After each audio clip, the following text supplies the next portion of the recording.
Samedi et dimanche prochain, à Jouy-en-Josas, en région parisienne, se dérouleront les premières phases finales de la Coupe de France féminine des écoles de commerce. À la base de ce projet, les filles d'HEC. Là aussi, le rugby féminin gagne du terrain. Voyez le reportage de Michel Mézières et Xavier Marchand. HEC, la plus prestigieuse des écoles de commerce d'Europe, est basée à Jouy-en-Josas, au sud-ouest de Paris.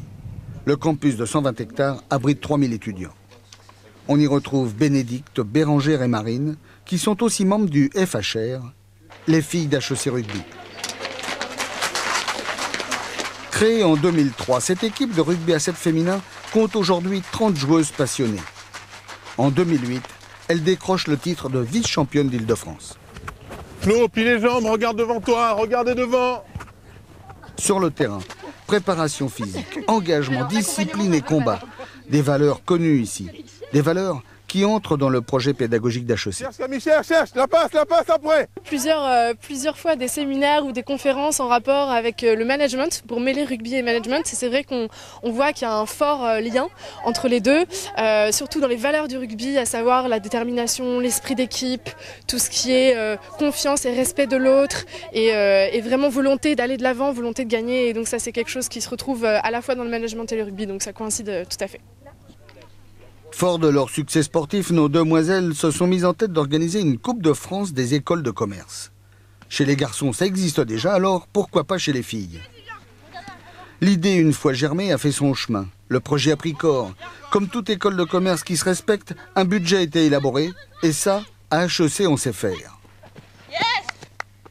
Forcément, il y a pas mal de démarchage et de sponsoring à faire de ce côté-là, mais parce qu'on veut faire vraiment un événement digne de ces jeunes filles qu'on va accueillir, donc forcément le budget s'en ressent. Et donc, en raison du contexte de crise, on a fortement compressé les postes budget en sollicitant l'équipe pour porter à bien cela, et on est passé de 14 000 à 8 000 euros. Pour les entraîner, Quentin Sonne, préparateur physique du Stade français, ancien joueur du Racing et à Massy. Il est là depuis 5 ans et a suivi toute l'évolution du club. Par contre, j'ai bien aimé, à chaque fois quand tu repars, d'accord, pendant qu'elles sont en train de se replacer, effectivement tu avances. Ça c'est bon, mais va pas trop loin. Ce challenge a séduit 12 écoles de commerce. Les qualifications ont commencé et les phases finales se dérouleront les 21 et 22 mars à Jouy-en-Josas sur le site d'HEC. Et comme toujours au rugby, il est fort à parier que tout ça finira en chanson.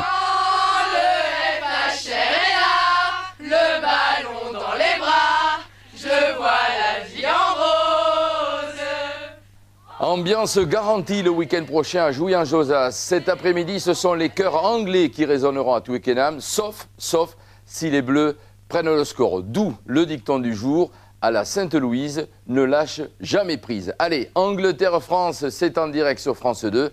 Soyez bien sûr au rendez-vous. Bon dimanche, salut.